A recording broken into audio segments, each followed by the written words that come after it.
Hey guys, Dartarian here back with another Last Epoch video. So, I've been grinding Last Epoch for the last month and currently I have about 370 hours in the game. Now, this isn't the most insane amount of game time, but I do have quite a few characters who are above level 80, mainly Sentinels and Rogue classes. And so I thought I'd share my top 10 tips for newer players wanting to try Last Epoch. So, first tip is to play the campaign. Now, Last Epoch has an interesting story and lore, so it's worth exploring this on your first time playing, but more importantly, the quest rewards on the map, and whilst you're playing, give passive points and idle rewards. You can see here down on the bottom left of the map, passive point rewards, 15 out of 15, with 8 out of 8 idle slot rewards as well. So the quests and side quests grant you 15 extra points for free, and also expand on your inventory idle slots. Now, idols are like a Tetris-like block system where you can insert stats that are specific to your build. You can get some game-changing idols, so unlocking these from quests and side quests is crucial to increasing the power of your character. For instance, on my Void Knight, I have a Void-based smite build. On my character, I'm getting Vitality and Void damage, which boosts my damage of smite and my Void damage. Now, there is a campaign skip technique that you can do by getting dungeon keys. Now, you can do this on your second or third time playing, as you'll be storing keys in your stash, unless you're, of course, playing a solo account found or solo character found character. Number 2, buy items. So when you're first leveling your character, especially in the lower levels before level 50, buy items early by checking items from the vendor. These items are relatively cheap. I have like thousands of gold, and these items only cost up to 1,000 gold. The blue items are much cheaper. They cost about 300, with some of the more expensive ones being up to like maybe 1,000 or 2,000 gold. But 1,000 or 2,000 gold, a very small amount of gold, and getting these 3 to 4 stat rare items can increase the power of your build very early on in the game. Items are very cheap and they can help boost your damage and your defenses.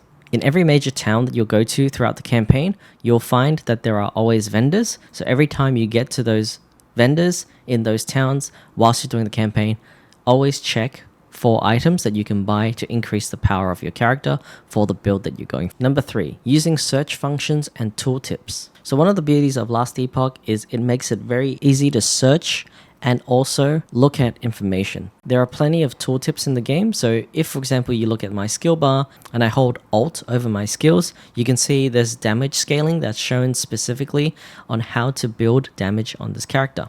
Also, in the skill nodes, I can search for specific types of damage. So if I type in Void, for example, it tells us that these particular highlighted skills have some sort of Void damage synergy in them. So for example, Lunge, if I type in Void, I can see these particular nodes have the word Void in it at some point. So Voidbringer here, this converts my Lunge damage into Void damage. So if I was going for a Void damage build, I can spec into this tree on Lunge.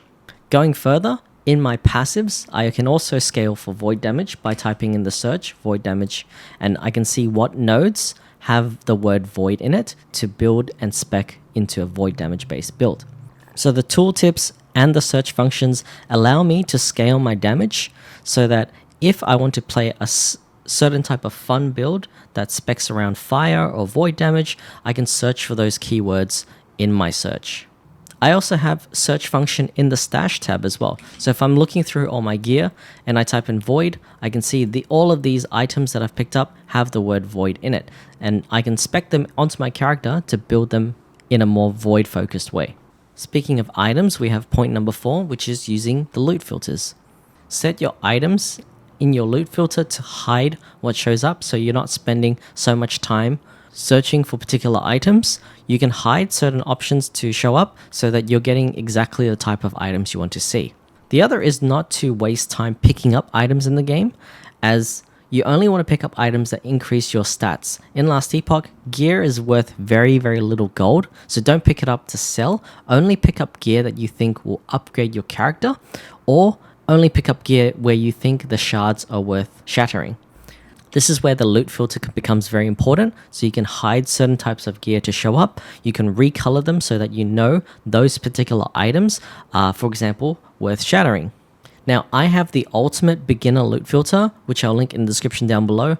Follow that guide on how to easily import that into your game, and you'll filter out only the items that you want to see. And speaking of gear, we have point number 5. Craft early and craft often. So the crafting system in Last Epoch is one of the best I've seen in any ARPG. Now, it does look a bit daunting to begin with, but once you understand it, it's revolutionary. Crafting doesn't cost any gold, it only costs affix shards. So for instance, you can see I have this item here. There's forging potential. Forging potential is kind of like the amount of times this item can be crafted on, and every time you craft on an item, it will consume a range between 1 and X amount of forging potential. So you can see when I forge and upgrade this stat of void damage, this will consume a random amount between 1 to 24 forging potential. Now, this only costs affix shards to craft on the item. And as you play the game will literally throw you a lot of affix shards and a lot of runes and glyphs. Stash here on the side, I have thousands and thousands of crafting materials, and I have crafted a lot as well. So these resources are quite abundant. If we look at the crafting materials here, some of them are incredibly rare. So for instance, the Rune of Creation is an incredibly rare rune. And I would say for the incredibly rare shards and runes, so for instance, a rare rune is Hybrid Health. This one now you can see I have 75 of these, but the reason why I have 75 is because I've adjusted my loot filter to specifically look for this particular shard. There are other types of shards that are very rare as well. These would be class-specific shards. So class-specific shards like increased level to healing hands, which is a paladin-specific class shard. These are very, very rare, and so you will want to try and save those. But other types of shards like armor, you can see I've got thousands of armor shards. I've got thousands of health shards as well. So because of the abundance of certain shards, you can use these types of shards very easily. But note, for hybrid health and class-specific shards, you'll want to use them sparingly. Now again, I do have a video series on crafting and what all of the materials are for, so I'll leave that link in the description down below as well. Which leads me to my next point: pick up all the glyphs and affix shards that you can. This includes picking up items that have useful affixes on it. Now, as I mentioned before, the game will literally throw affix shards at you, so don't be afraid to use your shards in glyph, especially the ones that you have an abundance of. But again, rare shards like hybrid health and class-specific shards are treasures, so use them sparingly. In this particular case, I've got this item here. This item has increased hammer throw damage. So if I want to focus on a hammer throw type build, I want to pick up as many of these as possible, and you have a chance of, when you use the rune of removal or the rune of shattering, you have a chance to get up to the number of shards equivalent to the tier of that particular shard. So this is a T4 shard. If I use the rune of removal and it hits this particular shard, it will get me 4 shards that I can use later on and imprint onto another piece of gear. If, for example, I use the rune of shattering, it has a random chance of grabbing the 1 to 4 shards on this helmet. So depending on how many shards I want to be careful in using the type of rune.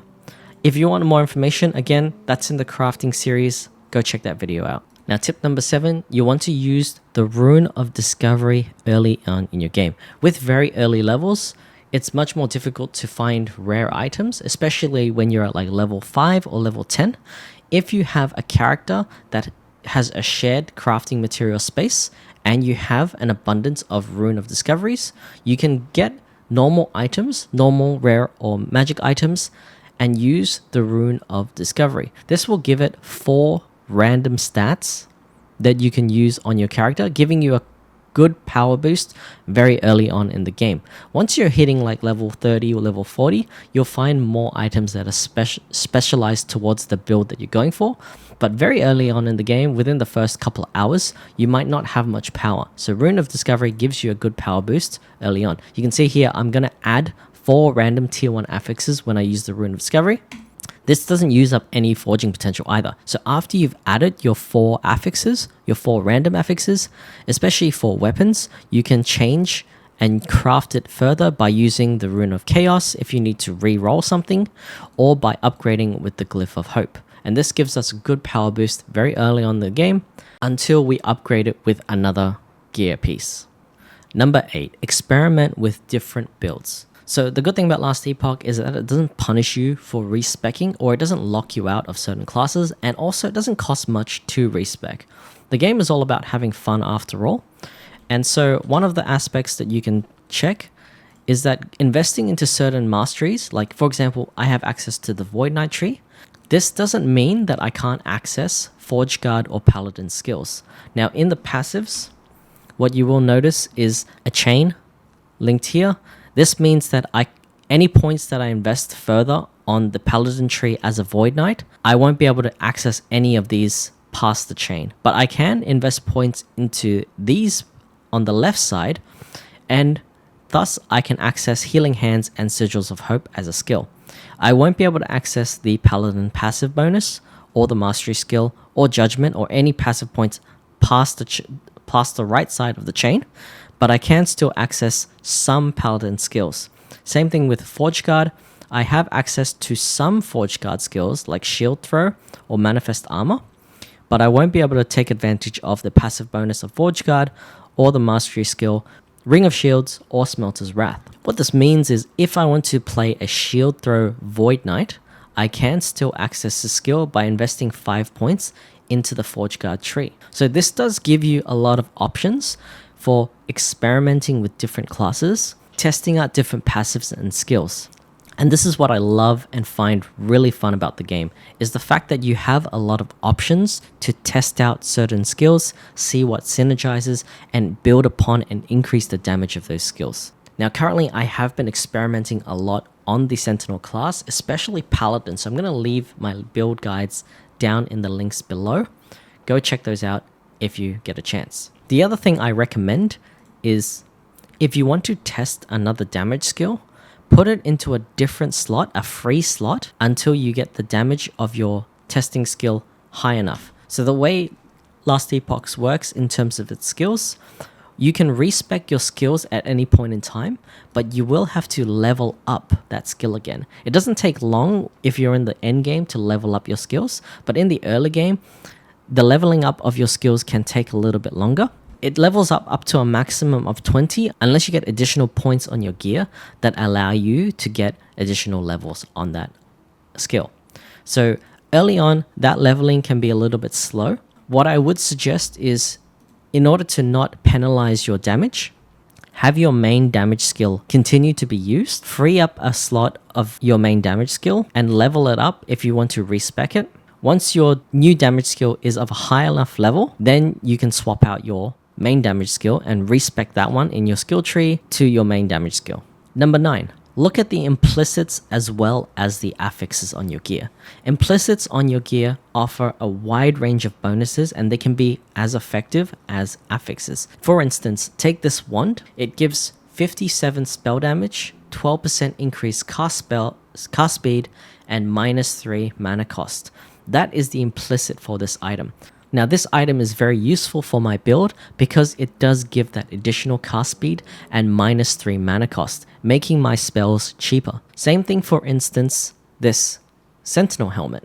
This Sentinel helmet gives me 300 armor, 2 vitality, and 110% increased echo damage when a skill is echoed as the implicit.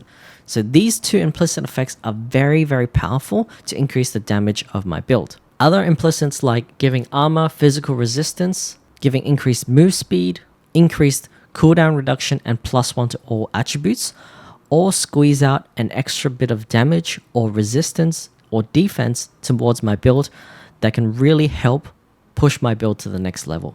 So don't ignore the implicits on your build. Once you stack up enough of these implicits, especially ones that are useful towards your build, it's almost like having an additional 1 to 2 pieces of gear because of the implicit bonuses that you're getting. So to really min-max your build, you want to be focusing on the implicits that you'll be getting on your gear. Finally, number 10, make sure you focus on your defenses. It's not all about offense. It's not all about damage. You want to get health and resistance and armor.